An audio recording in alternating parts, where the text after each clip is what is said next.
Cloud he's just turned it up this series. He has yet to die, by the way, in either game. Very impressive. I don't know if he's gonna die in this game either. If he gets his Radiance, you're putting Evasion on top of the Magic Resist, on top of his HP, on top of the Omni Knight that can bail him out if you really need it. Problems mounting up for Team Zero. And all they can do is try and farm their way out of them. This 1W gets the Aegis on Munkushi, and we'll see what objectives they're able to take with this next 5 minutes. BKBs are coming in, though, for Team Zero. That's the farm that they need. BKBs, they get it on Mars, get it on Erica here. Maybe. I like the Afrenda placement, you know. Yeah, I like how... already planning, like, when he dies in the team fight, he can go back to the Ancients and just pick up where he left off. You know? Well, I was going to say both facets are so bad that the best one is using Ofrenda for like 20 attack speed or something. Caught the Tinker in action. This is why the Tinker has stayed behind an Omni Knight in net worth, because he is just not able to push these lanes like you would want him to, just constantly in fear for his life off this Blink Dagger Tiny, or the Wind Ranger running you down. You're the one with the displacement, so you're not too afraid to just let the Brute frontline. Yeah, absolutely. I mean, they did this last time, right? Yeah, bring them back. Try and bring them back. Team Zero. They don't want to come back. Yeah, they're like, okay, we're going to call your bluff here. But is it a bluff? I mean, knock, knock. Anybody home? Apparently not. Okay, now the Mars is going to start coming back. The Torrent does land. So are they going to try and catch these heroes at all before they get out? I mean, even if they did, it's just a simple repel, walk away. Yeah, that's the issue. The initiation's not easy. I think they made the correct call. Just farm the map as much as you can. You're not defending that without the Tinker respawn anyway. Your one play was maybe to look for a spear back, but it's pretty scary going into Bat and Tiny, who can both just... Your Mars is dead on that initiation. Yeah, when they have repositioning tools and you blink into them, you're probably getting pulled all the way out to sea. But there's your BKB. We're at the BKB online. Your Mars one was finished earlier. Ideally, you would want to fight with this timing. It's a very powerful one for the Morta here. If Erica can get in good position and just be that damage turret. What are you fighting for, though? There's no you're fighting big for objectives. Non-elimination in TI, Austin. That's what you're fighting for. I just mean, like, what's the point of fighting at this point in time? Can't you just, like, keep farming? Is like, late game wise, you probably feel pretty good about Muerta, right? Like, Muerta just gets stronger and stronger and stronger as time goes on. The level 20 you don't want to fight right now because they have Aegis and you're probably getting slapped outside of a really good position, but okay. I'm saying, like, this is one of those points in the game where you feel strong as that Muerta and you want to use it. But you can't. Yeah, it's frustrating that you're not in a position to be able to. Oh, nice hook shot, TP out! He's good. ZZQ will survive one of these moves. That's big, that's a lot of space. Yeah. That was 5 heroes. Committed a lasso as well. I mean, that's space for the Tinker and the Morta to... Yeah, space for this 4-man to farm 2 camps together. Get out on the map. Yeah. Getting out there. Did get the Grove Bow as well. That's a big pickup here. And 9 MKB. So that'll be his way to deal with the evasion on the Wind Ranger and the Brewmaster here. I kind of like it. It just feels absolutely necessary here, right? Yeah, level 20 in MKB is where I think you can turn this game around. This is a deep dive. Could be a toss back. Fight. It's not going to go very far, just to the creep wave. X marks on Chira Jr., pulling him back into the boat and the pin as well, overlapping their stuns a little bit. The arena walls do protect them, though. Really not much being done there from either side damage-wise, but I guess with abilities used, 1 win feel like, okay, that's good enough for us to hit this tier 2. 1W will keep their pressure up. Pierce the Veil committed, is going to be down for 40 seconds. At least his ult isn't a massive cooldown. You didn't get what you were looking for. I mean, we've just seen over and over. It feels like 1W can go for these initiations, and even if they go wrong, they just walk it off. Like, there's no punish on a play like that. Yeah. It's a big deal. And that'll push the Brewmaster to his Radiance. More evasion to make this Morta's life miserable until you get to that MKB. Swinging strong. Blink Dagger, Solar Crest. He's looking at a Boots of Travels next. So he knows Team Zero have been trying to rat. We'll try and keep up with them. It's going to feel good in this game. Just being able to push lanes, still join the team, set up some easier catch on the Tinker if he's trying to get greedy on the map. Every little bit counts here. Again, you kind of want to play this split map style until you are ready to group for big objectives with Aegis timings. Bots helps. And the lead still 10k here for OneDub. Feeling comfortable in this game. Except for the big Muerta for threat that is looming. Yes. The big Muerta threat. You don't believe Austin. I can sense some doubt. What do you mean sense? I was very clear from the start of this game. I feel that you don't believe in From the very first sentence I spoke. some subtle hints of disbelief. 3-14, 9,000 net worth lead for OneW. And they have had a bit of a poke at the high ground just to keep Team Zero honest, but they're probably not really trying to crack open that high ground until the second Roshan, which does give us a window, perhaps, for Team Zero to get to the items, the prerequisites required. Hook shot used to try and get out of there. Couldn't get outside of the range of the shackle shot, though. ZZQ will not make it out this time around. Somebody's got to make the space. Somebody's got to die. Daedalus for the Wind Ranger. And they only got 3 wisdom. They got triple Yeah, wisdom that's room. just That's how far ahead they are right now. Yeah, that's a big influx. And this Daedalus, I feel like Daedalus is the big, it's the big point for this hero. This Whirlwind with the crits is, well, it's just stupid. There's no other way to phrase it. It's just what? Stupid. Oh.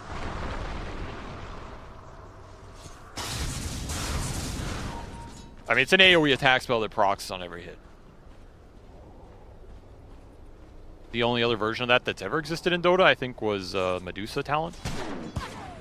Yeah. Yeah, you're right. That is pretty stupid. I never thought about it that way. Yeah, it's the same with lifesteal on this hero. Like, there's a lot of things that make this Whirlwind incredibly powerful in the late game.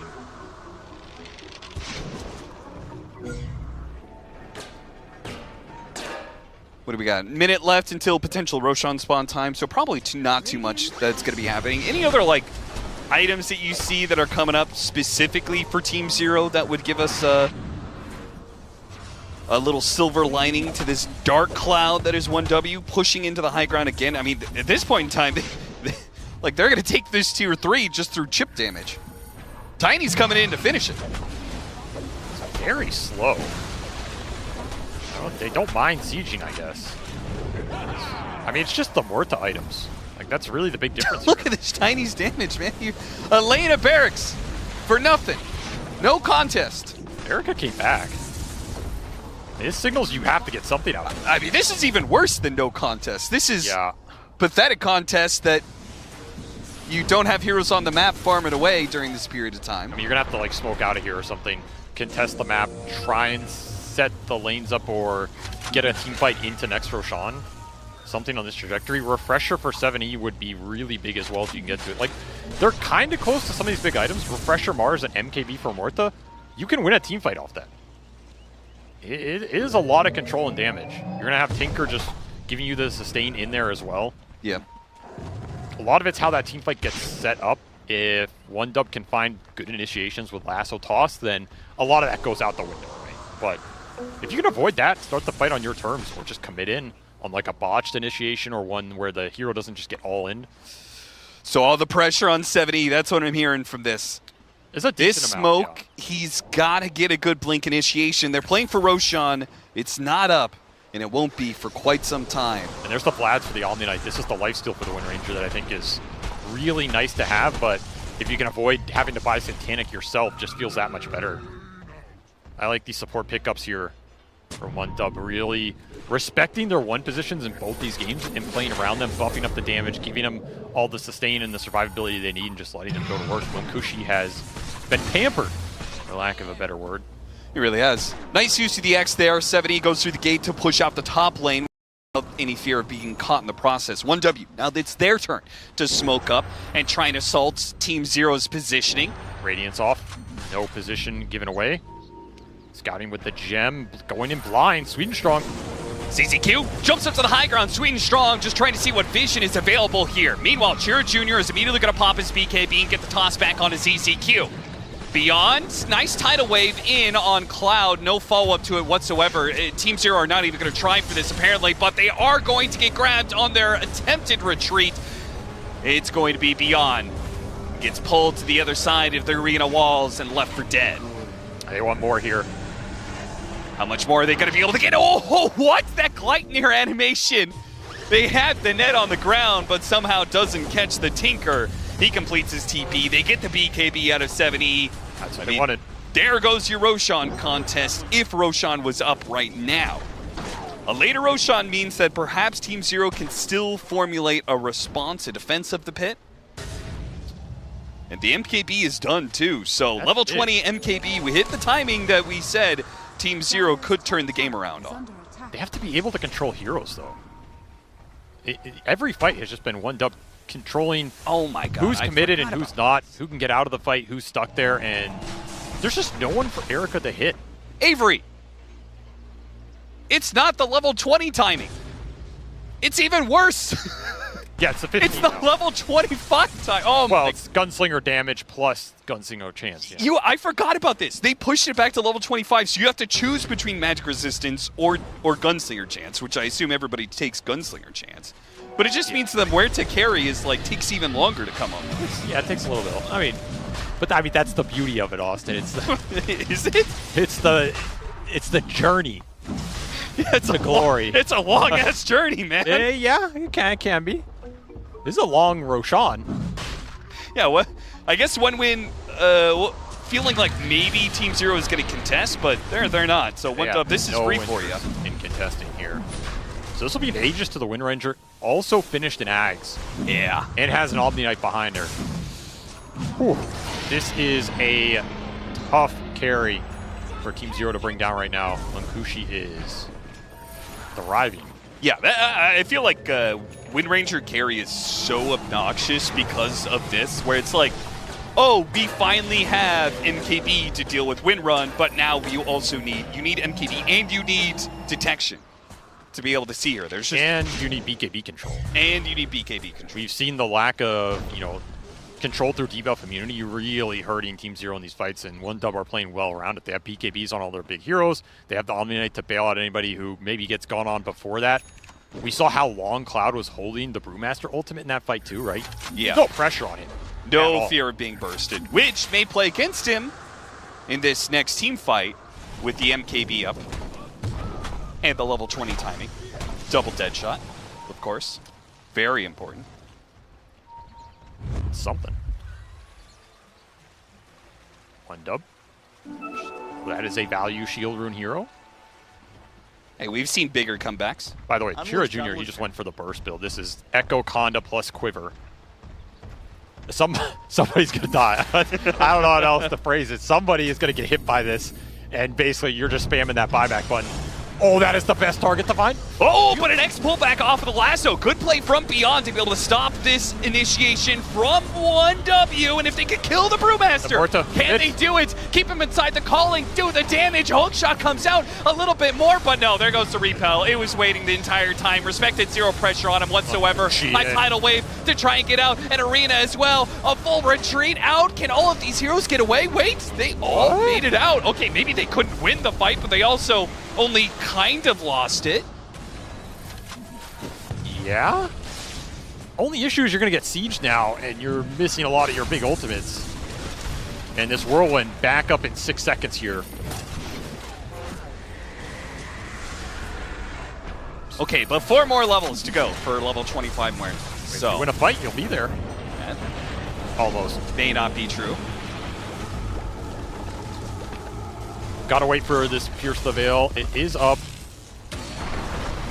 Oh, man, you wish you had the toss here or something. You have a spear back. They do have a spear back. A target that gets low. Deadshot doesn't actually bounce back to him. And boy, god damn that damage. Woo! There's some heroes dying out here. And the Muerta. Yeah, one Dub say, I ain't afraid of no ghost. We ain't leaving. This Muerta's no threat. We're going to take this lane of barracks. We're going to take the second and third lane of barracks, and we're going to take Megas. And there's not a thing you can do about it. Team Zero are going to be eliminated. Y1W. A rough event for them. They had their highs, but ultimately unable to muster a good defense here in the lower bracket elimination game. But OneDub starting to find some momentum. I think this is the kind of style we expect from this team. Some decently paced early game, getting the team fight online, and then just out executing people, turning Munkushi into an absolute 1v5 beast. And he just outpaced everybody in terms of the damage, the farm, the scalability. They had every single buff in the game behind him. Very well executed series from OneDub, and I mean, they're going to be moving on. Absolutely. It seems like they are getting a bit of a glimpse of the performances we saw leading up to this TI in the first place. And we'll see how long their lower bracket run can go with the panel. I ain't afraid of no ghost. All right. You're supposed to be a little bit quicker on that one. Good. It was everything I dreamed of. That was for you, Jenkins, and literally no one else out there. But OneW, all you fans, you'll be loving the fact that they got this 2-0 here. They are continuing on in their journey for the road to the international. Unfortunately, though, Team Zero, a team that started so strong in groups, is our second team we're going to be saying goodbye to right now. It was a well-fought series, but ultimately they didn't have answers. Maybe this carry Muerta was a little bit left to be desired there, Fear. You didn't have faith in it when it was picked up, and I'm sure you still have no faith in it. Yeah, I mean... That was a question. I just had to double-check the numbers real quick, and oh, yeah? They computed to 0 kills, 3 deaths, and 1 assist. That's not very good. And I'm not really blaming the player, because I don't think this hero is good. To be fair, he had a 33.33% kill participation.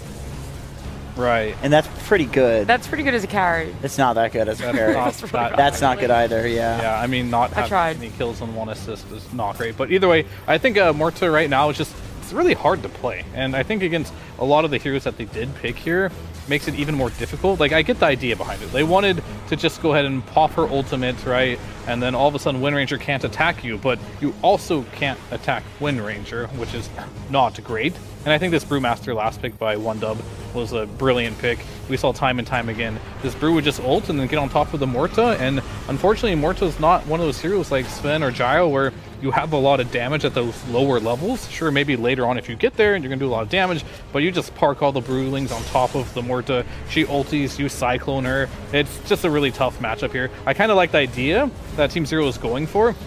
They had the Kunkka versus the Wind Ranger. We all are in agreement that's a really good matchup. And I think Mars is also good against the Wind Ranger as well, but they didn't draft any damage here. It was Clock no damage, Tinker no damage, Kunkka doesn't do the damage, Mars doesn't do the damage. So much relied on this Muerta getting incredibly farmed and killing everything, but how do you get there?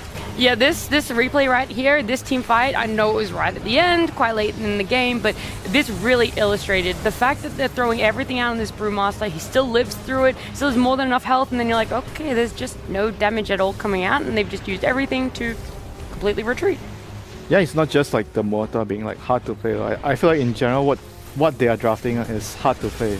The way they're playing Dota, unfortunately, after the group stages, they couldn't really keep up with the heroes that are being moved or changed, by the other teams, and the heroes that are strong right now. Unfortunately for Team Zero, they can't really play it. That's why in the first game they did try, but in the second game they kind of just went back to what they are really, really comfortable.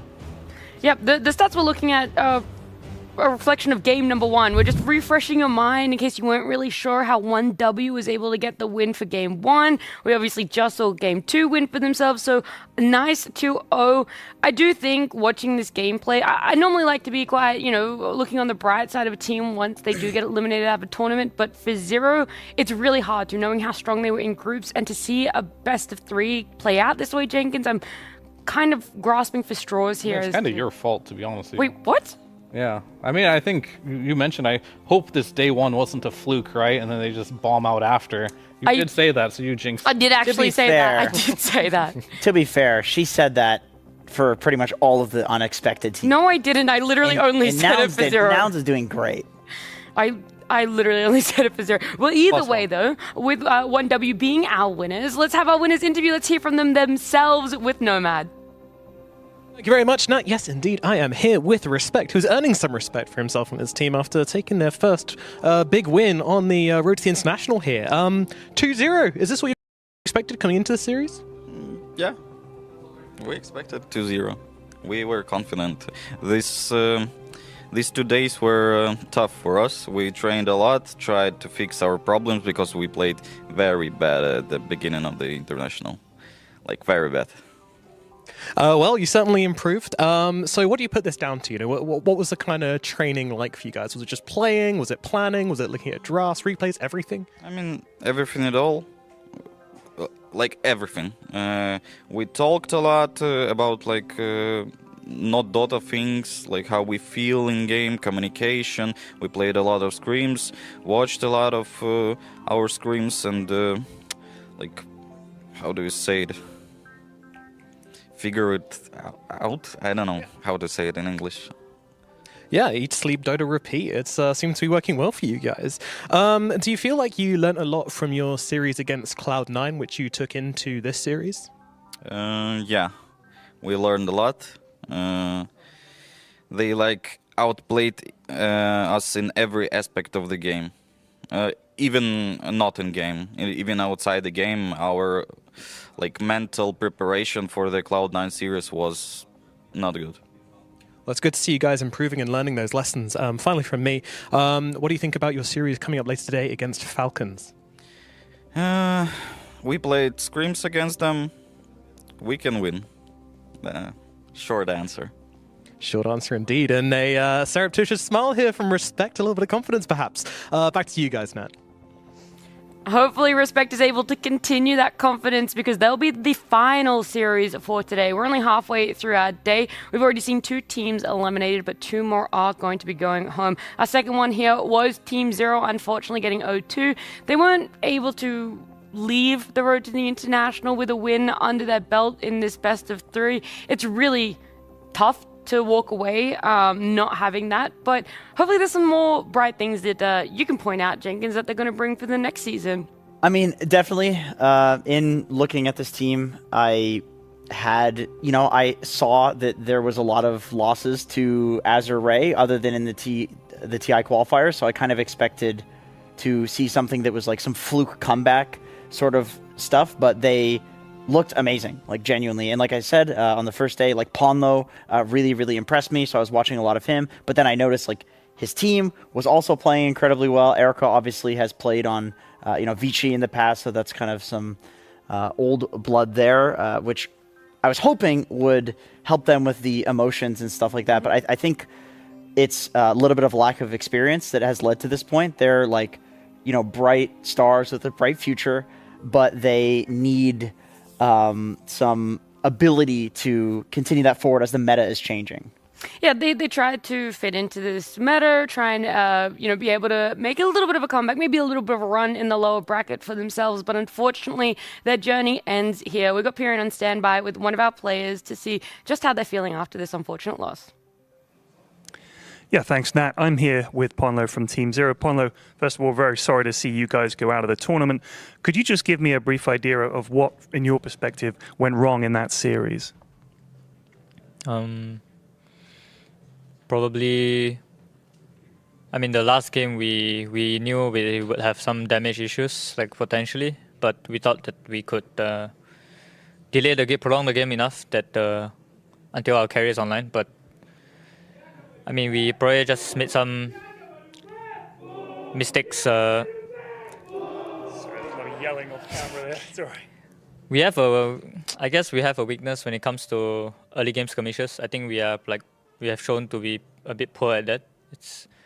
Our strength comes in, my team's strength, I think, comes in the mid to late game, the shot calling around our carry, the way we team fight around each other and stuff like that. But this tournament is like more and more, I mean, after the Falcons at BB games, I think teams realized that our weakness is in our early game, and I felt like Bad Boom and Falcons were like kind of playing not to lose against us. They were a bit conservative, they were slow, and they let us play our game. But then after those 2 series, it felt like even in scrims, like teams were starting to like ramp the tempo up against us, and we kind of struggle against it. Yeah, that's tough. I mean, I know that one of the things you said before the tournament is that you wanted to make sure that when you came here, at the very least, you played Dota that you could be proud of and that your team could be proud of. You definitely achieved that. I don't really think so. I think for me individually, I feel I mean, I don't really like the meta for me. Really my thing, the hero pool in the pos 4. I tried my best to adapt and to do what's necessary. I don't think I was like good enough this TI, but I tried my best. So it's like I don't blame myself for it, but I don't want to stand here and lie and tell everyone like I'm so good, you know, because yeah, I just don't think so. I know you can be very hard on yourself. Did you at least enjoy TI while you guys were here and competing? That must have been satisfying. There were good days and bad days, you know, when you beat. The first day actually when we played against Falcons, like I felt super good in the morning because it just feels like, well, we already lost. So let's just, you know, let's just see what happens. Let's just click some buttons, play, let's just try to go kill some guy, and then if you kill somebody, you're happy, you know. And I think like that light feeling like made us play like better. And then probably after we won versus Falcons at Bad Boom, then we started to have more and more expectations of how good we should be. And then when we start to drop games against teams that we feel like we are better than, then like problems start to arise, and then conflicts start to arise, and then it just snowballs, you know. Yeah. Well, a lot of people have enjoyed watching you, myself included. Is there anything that you'd like to say to the Team Zero fans out there who were supporting you throughout the tournament? I don't know, I haven't met many, but I guess thanks for believing in us, believing in, maybe some of them believe in me, even when I don't really believe in me to do that good this tournament, but yeah, I mean, I don't know. Okay, don't be so hard on yourself, Ponlo. We enjoyed watching you, but unfortunately we do need to say goodbye. But for now, I'm going to throw it back to Nat and the panel to discuss this series. Thank you so much, Piran. You might have to give Ponlo a little bit of a hug there for me. He's being really harsh on himself, but he can, rest assured, walking away from the road to the international here. He's at least made a fan of me for Team Zero here. They definitely put up a good display. The expectations, sometimes it's hard to really amount to them. The pressure might come more internally than it does from the outside. But either way, they had a great start to this group. It is a very unfortunate end for themselves. We won't be seeing them here continue on in the road to the international, but we will be seeing 1W continue. They're going to be playing again later today up against Falcons. They need time to reset. We're only halfway through our day. We still have BB Team up against Nouns. But before we get to this, just a little PSA, guys, and a little bit of a short film contest here is appreciate your supports.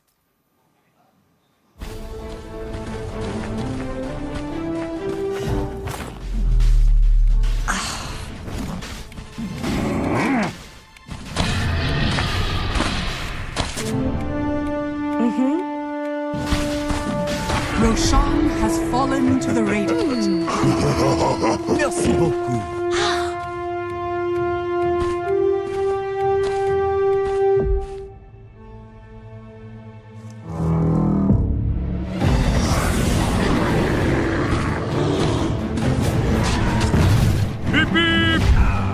Radiant's barracks are under attack. Go green! Radiant barracks has fallen.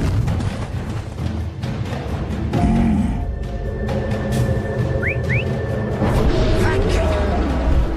Nice! Radiant's ancient is under attack. Feel the chill.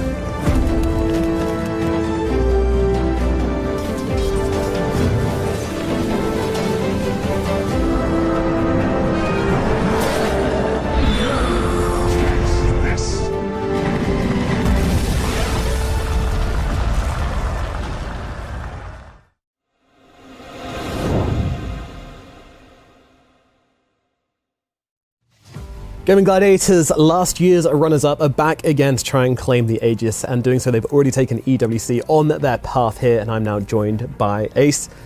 Obviously, TI, and especially big for you as is in your hometown. I mean, you're literally 10 minutes away. What's it like to play here? It's something that I honestly never thought would happen, because like Dota has not been that popular in Denmark for quite a while now, but like it's like so amazing. Like it's been so chill. We also been boot camping here. Like, it's just so chill for me. I just came here like 20 minutes ago. My brother just drove me. Amazing. So, you know, are you going to be able to have all like your family and everything and your friends at the arena for the finals? Yeah, I think like a lot of my family will come, and like most of my friends also. So obviously last year, you had a phenomenal run last year, game were the team to beat. And this year, I think kind of people started to maybe doubt you or count you out, but then you just come back, prove them all wrong with a phenomenal past few tournaments. How does that happen? Was that like the game? Was it you guys? Was it your opponents? How did this come about? Kind of a mix, I would say. Like when you win a lot, the game definitely keeps like nerfing your strategies and your heroes. There's so many frequent patches, and whoever wins